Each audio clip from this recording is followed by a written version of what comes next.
जी, आप लोग सबसे पहले हमारी परिचय लीजिए कि मैं कौन हूँ, मेरा नाम क्या है और मेरे परिवार में कितने सदस्य हैं। बाबू जी, मेरा नाम वंदना है। मैं इसी ग्राम बलरामपुर के रहने वाली हूँ। हमारे पति जी हैं जो कि भूमंडी शहर में रहा करते हैं।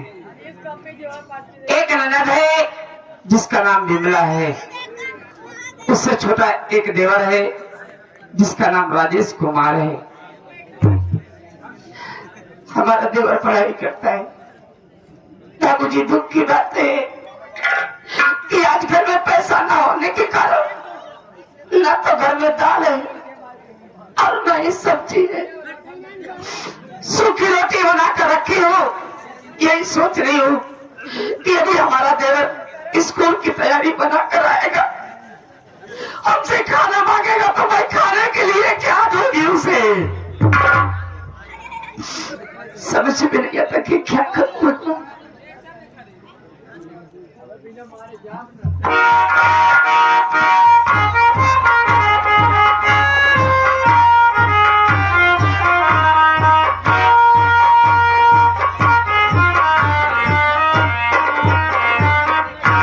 भाभी माँ, ये बात आंसू बहाती है, हमको अच्छा नहीं लगता है।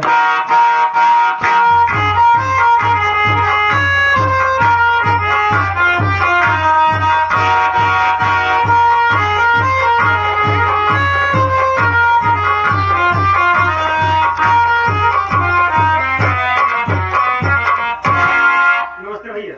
नमस्ते नमस्ते। कॉलेज जा रहे हो? हाँ, मैं कॉलेज की लिए तैयार हूँ। ये बताओ, भाभी माँ खाना बनाई कि नहीं बनाई? हाँ, खाना तैयार है। खाना खा के तब कॉलेज जाओ।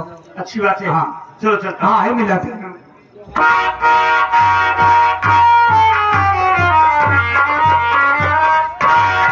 प्रणाम भाभी माँ।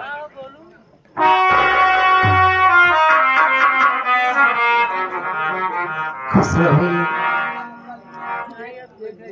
भाभी माँ, हाँ, क्या बात है, आज आप रो रही हैं? नहीं तो नहीं भाभी माँ,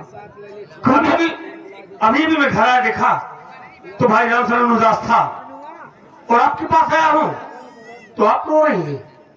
क्या बात है? नहीं, कोई बात नहीं भैया। नहीं भाभी माँ, आप जरूर हमसे कुछ छुपा रही हैं। आपको मेरी कसम भाभी माँ, बोलिए क्या बात है, आखिर क्यों रो रही हो? छोटी छोटी बातों में कसम क्यों देते हो? भाभी माँ, आप रोती है ना, मुझे अच्छा नहीं लगता है। बोलिए आखिर क्या बात है, क्यों रो रही हो? अब तुम तो जानते हो कि तुम्हारे भैया तो घर से गए, आज 6 महीने का दिन बीत गया। ना तो हम सबकी हाल खबर ले रहे हैं और ना ही घर के खर्च के लिए पैसे भेज रहे हैं। अकेले की कमाई में घर का खर्च चलाना बहुत भारी पड़ गया है भैया। ऊपर से तुम्हारी पढ़ाई, एक तुम्हारी दीदी विमला है, और सुबह निकलती है तो शाम को घर आती है। जब कुछ बोलती हो तो ऊपर से मुझसे लड़ाई करती है। आज रोने का कारण ये है कि घर में पैसा ना होने के कारण ना तो घर में दाल है और ना ही सब्जी है। सूखी रोटी बना कर रखी हूँ। यही सोच रही थी कि भी हमारा देवर आएगा, हमसे खाना मांगेगा तो मैं खाने के लिए क्या दूंगी उसे।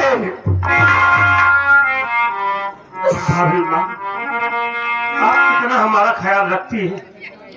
आज घर में दाल सब्जी नहीं है, सूखी रोटियां बना कर रखी हो और मुझे खिलाने के लिए रो रही हो। नहीं भाभी माँ, मेरी बात सुनो।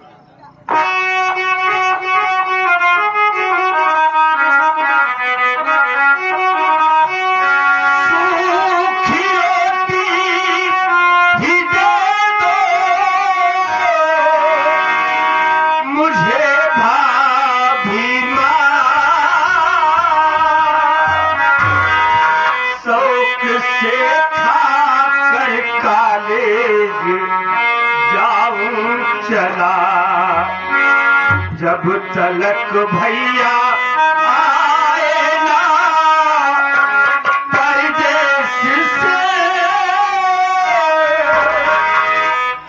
तलक झेलना ही पड़ेगा।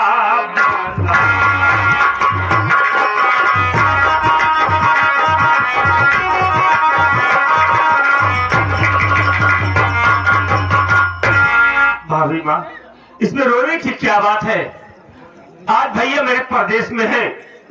हो सकता है वक्त पे भैया को पैसे ना मिले हो, और जब भैया को पैसे मिलेंगे ना तो भैया हमारी खबर जरूर लेंगे। भाभी माँ, अपना वक्त हमेशा ऐसा नहीं रहेगा। आज अपने घर में जो कुछ रूखा सूखा है हम वही खाकर काले चले जाएंगे, लेकिन भाभी माँ आज के बाद आप आंसू नहीं बहाएंगे। हमारी बात सुनो भैया।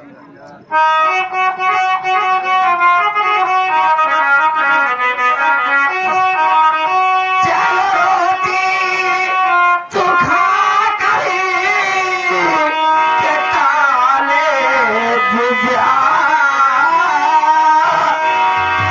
गाँव में काम करने को मैं जाऊंगी। पैसा मजदूरी का जो मिलेगा मुझे, खाने का सारा सामान ले आऊंगी।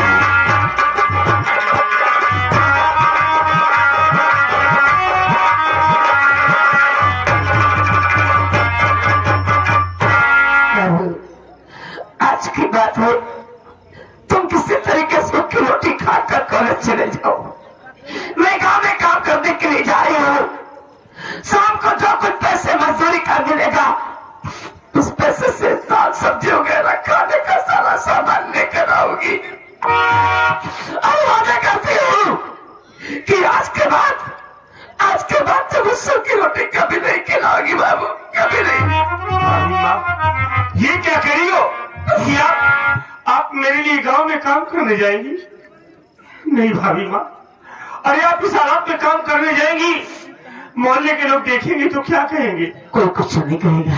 नहीं भाभी माँ, लोग यही कहेंगे कि राजेश घर में बैठा रहता है, उसकी भाभी इस हालात में काम करने को जाती है। भाभी माँ, हम आपको काम नहीं करने देंगे। अगर कभी ऐसी जरूरत पड़ी तो मैं अपनी पढ़ाई बंद कर दूंगा भाभी। नहीं, मैं पढ़ाई बंद कर दूंगा, मेहनत मजदूरी करूंगा, लेकिन इस हालात में आपको काम नहीं करने दूंगा। नहीं बाबू, तुझे पढ़ाई नहीं बंद करना है भैया, क्योंकि तुम्हारे भैया का बहुत बड़ा सपना है कि हमारा भाई खुद पढ़े, पढ़ लिख कर एक दिन कुछ बने। तुम्हें अपने भैया के सपनों को साकार करना है बेटा। हाँ भाभी माँ, हम मेहनत करेंगे, पढ़ाई करेंगे और कोशिश करूंगा कि मेरे भैया का सपना साकार हो, आप लोगों का नाम इस दुनिया में रोशन हो। भाभी माँ, हाँ भैया, भाभी माँ, बोलो। बचपन में माँ बाप दुनिया को छोड़कर चले गए, माँ बाप का प्यार नहीं पाया, जब होश संभाला तो अपने आप को आपकी गोदी में पाया, और आपने वो प्यार दिया है हमें कि आज तक कभी माँ बाप की कमी एहसास नहीं हुई। भाभी माँ, भाभी माँ, के बाद